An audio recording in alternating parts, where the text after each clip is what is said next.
Hello everyone, I'm Ibrahim. Today I'm going to be talking about world's one of the best or maybe the best education system in the world. What are they doing? But firstly, let's look at the meaning of education system. The term education system generally refers to public schooling, not private schooling, and more commonly to kindergarten through high school programs.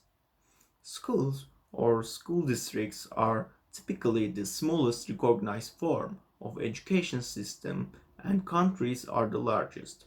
States are also considered to have education systems. Simply put, an education system comprises everything that goes into educating public school students at the federal, state, or community levels. Laws, policies and regulations, public funding, resource allocations, and procedures for determining funding levels, state and district administrative offices, school facilities, and transportation vehicles, human resources, staffing contracts, compensation, and employee benefits, books, computers, teaching resources, and other learning materials and of course countless other contributing elements. Now, let's look at the reasons why Finland has so good education system. Firstly, no standardized testing. Staying in line with our print-minded sensibilities, standardized testing is the blanket way we test for subject comprehension, filling in little bubbles on a scantron and answering pre-canned questions is somehow supposed to be a way to determine mastery or at least competence of a subject. What often happens is that students will learn to cram just to pass a test, and teachers will be teaching with the sole purpose of students passing a test. Learning has been thrown out of the equation. Finland has no standardized tests. Their only exception is something called the National Matriculation Exam, which is a voluntary test for students at the end of an upper secondary school, which is equivalent to American high school. All children throughout Finland are graded on an individualized basis and grading system set by their teacher. Tracking overall progress is done by the Ministry of Education, which samples groups across different ranges of schools. Accountability for teachers. A lot of the blame goes to the teachers, and rightfully so sometimes. But in Finland, the bar is so high for teachers that there is often no reason to have a rigorous grading system for teachers.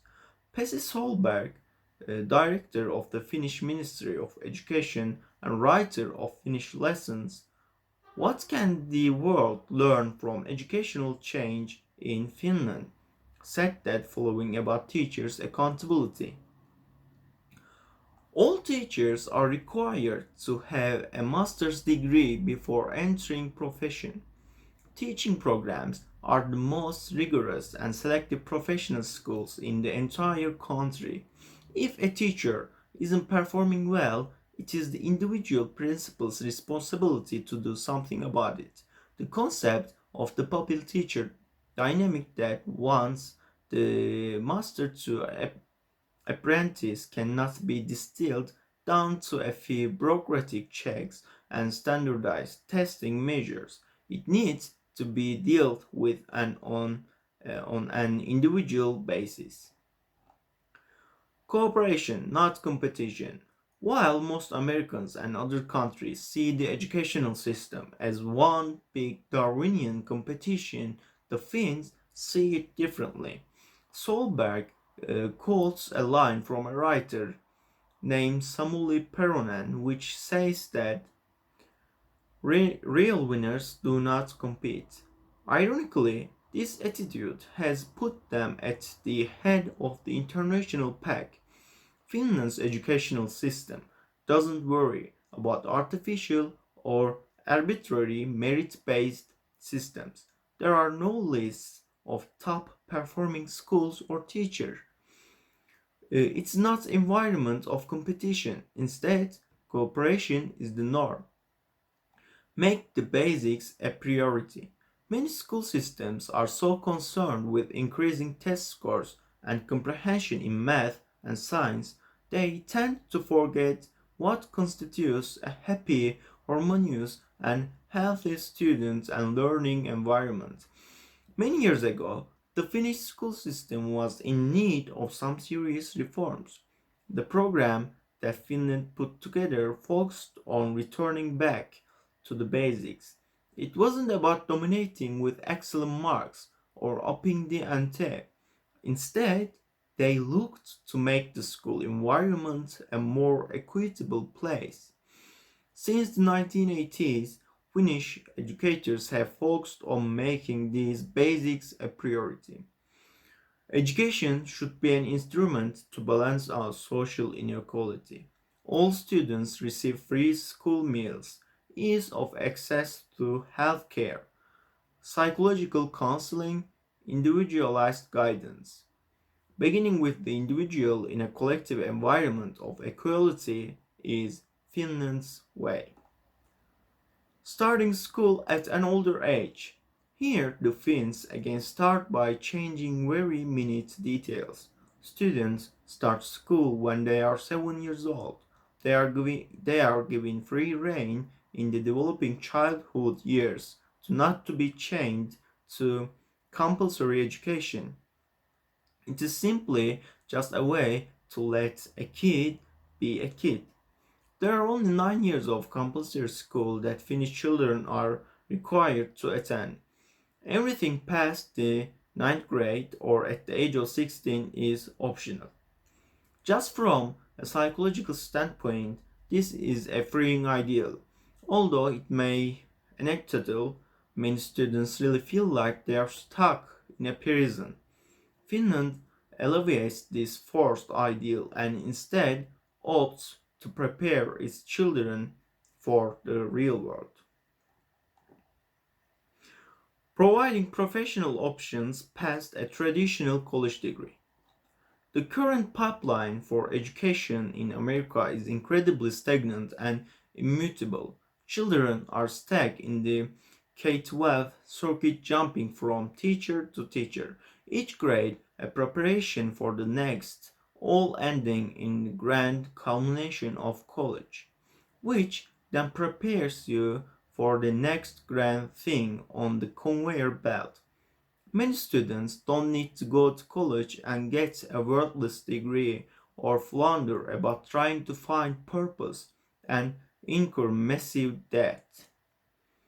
Finland solves this dilemma by offering options that are equally advantageous for the student continuing their education. There is a lesser focused dichotomy of college educated versus trade school or working class. Both can be equally professional and fulfilling for a career.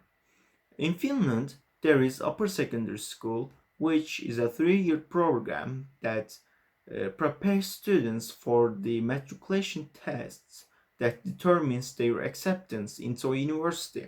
This is usually based of specialties they have acquired during their time in high school. Next, there is vocational education, which is a 3-year program that trains students for various careers. They have the option to make the matriculation test if they want to, then apply to university.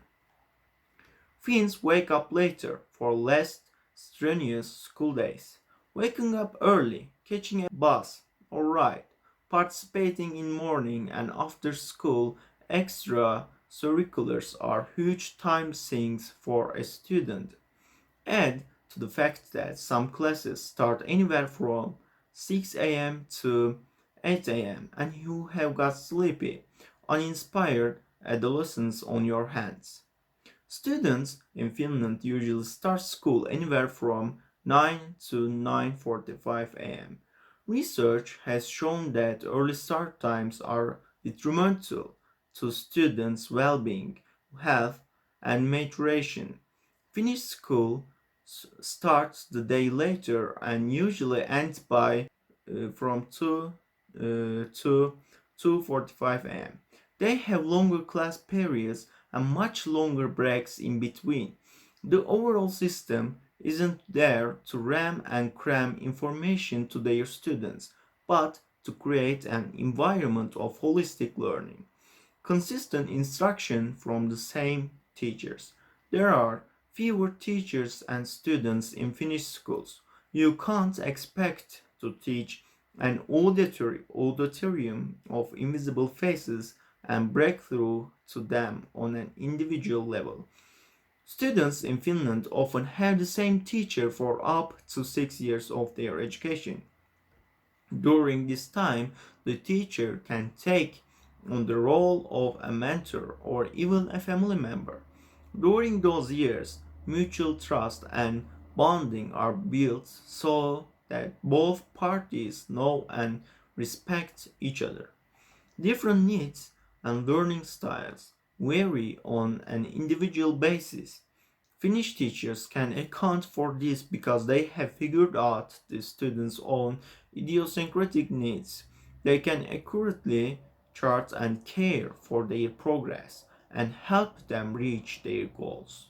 There is no passing along to the next teacher because there isn't one. A more relaxed atmosphere. There is a general trend in what Finland is doing with its schools. Less stress, less unneeded regimentation, and more caring. Students usually only have a couple of classes a day. They have several times to eat their food, enjoy recreational activities, and generally just relax. Spread throughout the day are 15 to 20 minutes intervals where the kids can get up and stretch, grab some fresh air, and decompress.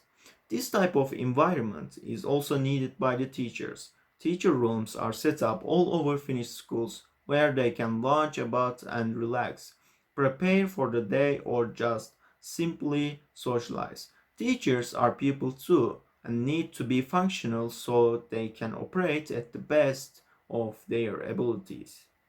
Less homework and outside work required. According to OECD, students in Finland have the least amount of outside work and homework than any other student in the world. They spend only half an hour a night working on stuff from school. Finnish students also don't have tutors, yet they are outperforming cultures that have toxic school to life balances without the unneeded or unnecessary stress. Finnish students are getting everything they need to get done in school without the added pressures that come with excelling at a subject, without having to worry about grades and busy-work. They are able to focus on the true task at hand, learning and growing as a human being. I hope that also our country can learn something from Finland's education system or find the best way for our students according to our population. Thank you for listening to me.